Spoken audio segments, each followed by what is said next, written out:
Magandang gabi po sa ating lahat. Ang aking ibabahagi sa gabing ito ay makikita sa Job chapter 28 verses 1 to 4. Ito ang sinasabi. May lugar kung saan ang pilak ay mahuhukay at may puok kung saan ang ginto'y dinadalisay. Nahukay ng tao ang bakal mula sa lupa at nilusaw ang tanso mula sa batong nakuha. Sinasaliksik ng tao ang pinakailalim na kadiliman.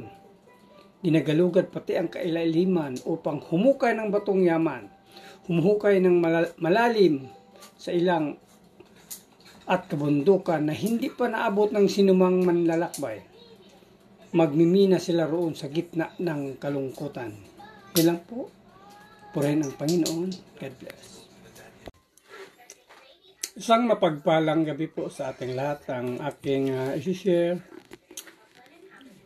sa gabing ito ay makikita sa Job chapter 28 verses 5 to 8. Ito po ang nakasulat. Sa lupa tumutubo ang halamang kinakain, ngunit parang tinupok ng apoy ang nasa ilalim. Nasa mga bato ang mga safiro, nasa alabok naman ang gintong puro. Ang dang iyo'y di abot tanaw ng lawin. Kahit mga buwetri, hindi ito napapansin. Hindi pa ito daanan ng hayop na mababangis. Hindi pa nagagawin itong liyong mabagsik. Yun lang po, maraming salamat. Purihin ang Panginoon sa kanyang magandang balita. God bless. Isang mapagpalang gabi po sa ating lahat. Ngayong gabi po, ang aking babahagi ay mula sa Aklat ni Job, Kabanata 28, talata 9 hanggang 12. Hinuhukay ng mga tao ang batong matitigas, pati paanan ng mga bundok ay kanilang tinitibag. Sa malalaking bato ay gumagawa sila ng lagusan, mamahaling hiyas ay kanilang natutuklasan. Pinagmumulan ng ilog ay kanilang tinutunton at dinadala sa liwanag anumang nakatago roon. Ngunit saan kaya matatagpuan itong karunungan at ang pangunawa saan kaya matutunan? Laki po natin purihin ang ating amang lumikha sa pagkakabasa ng kanyang mga salita. Amin. Magandang gabi po sa ating lahat. Ang babasahin ko po ay mula po sa Job chapter 28 verse 13 to 20. Hindi alam ng tao kung saan ito matatagpuan. Hindi ito matatagpuan dito sa lupa, hindi rin ito matatagpuan sa kailaliman ng dagat. Hindi rin ito nabibili ng purong ginto o pilak. Ang halaga nito ay hindi matutumbasan ng ginto mula sa offer ng alinmang mamahaling bato gaya ng onesi o safiro. Higit pa ito sa ginto o kristal. Hindi ito maipagpapalit sa gintong alahas. Ang koral at haspe ay walang sinabi. Ang halaga ng karunungan ay higit pa kaysa ruby. Hindi ito mapapantayan ng mamahaling batong topaz na mula sa Ethiopia, at hindi rin mababayaran ng purong ginto. Saan ba nagmumula ang karunungan? Saan ang tahanan ng kaunawaan? Amen. God bless po. Hello po, good evening. Ang aking Bible verse for today is from the book of Job, chapter 28, verses 21 to 24. Hindi ito nakikita ng sinumang nilalang. Mga ibong lumilipad, hindi rin ito natatanaw. Kahit ang pagkawasak at ang kamatayan ay nagsasabing ang narinig nila ay mga sabi-sabi lamang. Ngunit tanging ang Diyos lang ang siyang nakakaalam kung saan naroroon ang tunay na karunungan.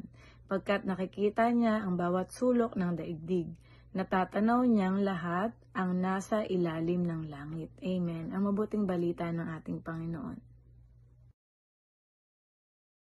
So muli po, purihin ang Panginoon sa patuloy na ibinibigay po sa atin na tayo makapagpatuloy sa devotion na ginagawa po natin. At tayo nga po ay nasa Job chapter 28 at ating pamabasahin ay mula po sa 25 to 28. Sabi po dito, itinakda ng Diyos ang bigat ng hangin at sinukat niya ang lawak ng tubig.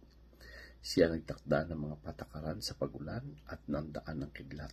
Nang panahong iyon nakita niya at ipinahayag ang karunungan. Itinatag niya ito at sinurit na mabuti. Sinabi ng Diyos sa tao, ang matakot sa Panginoon, iyan ang tunay na karunungan, at ang lumayo sa kasamaan, iyan ang tunay na pangunawa. So dito po natin makikita na ang Panginoon po ang pinagmulan ng lahat ng karunungan.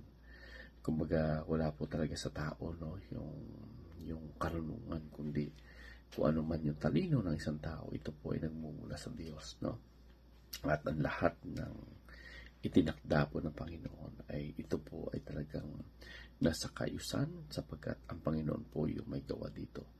So dito po makikita natin na yung pagkakaroon ng takot sa Panginoon ay ito po ay isang uri ng paggalang at pagsunod, At dito nagmumula yung tunay na karunungan, at yung paglayo po sa kasamaan, ito po ay tanda ng pangunawa. So dito po natin makikita na talagang hindi sapat yung magkaroon na maraming kaalaman. Yung tunay na matalino ay yung pong sumusunod dun sa kalooban ng Diyos, at umiiwas sa kasalanan. So dito makikita din po natin na yung karunungan ng Diyos ay nakikita po natin na talagang ito ay makikita natin sa kalikasan, sa hangin, sa mga kidlat. So ito dito po natin makikita na talagang grabe yung karunungan ng Panginoon. Kumbaga ito ay inayos niya, na tunay na kamangha-mangha po ito. Kaya ang patuloy na pagpupuri sa ating Panginoon, ito po ay karapat dapat, because He is worthy for our praises. So puri po muli ang Panginoon, and God bless everyone.